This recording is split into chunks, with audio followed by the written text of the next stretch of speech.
Sono Enrico Spanu, sono l'editore e il fotografo che ha realizzato questo libro Blu Sardinia. Questo libro è nato l'anno scorso con un progetto diciamo diverso da quello che è il solito progetto editoriale, che di solito si parte sempre da un autore che realizza un libro e poi a corredo ci sono le immagini. Questo libro diciamo che è nato diversamente, nel senso che io come fotografo ho realizzato tutta una serie di immagini diverse per diversi argomenti,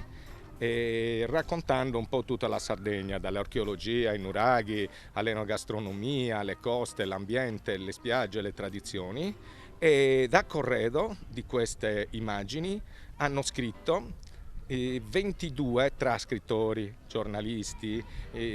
professionisti del settore per raccontare il volume. E quindi qualcosa di diverso dal solito, in cui abbiamo invertito le parti, un po' il libro come jam session. Allora, il libro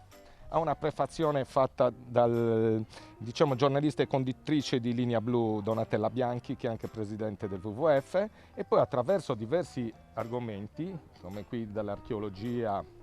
alle maschere, le tradizioni,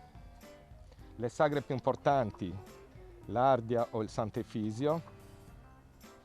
per citarne alcuno, la Sartiglia,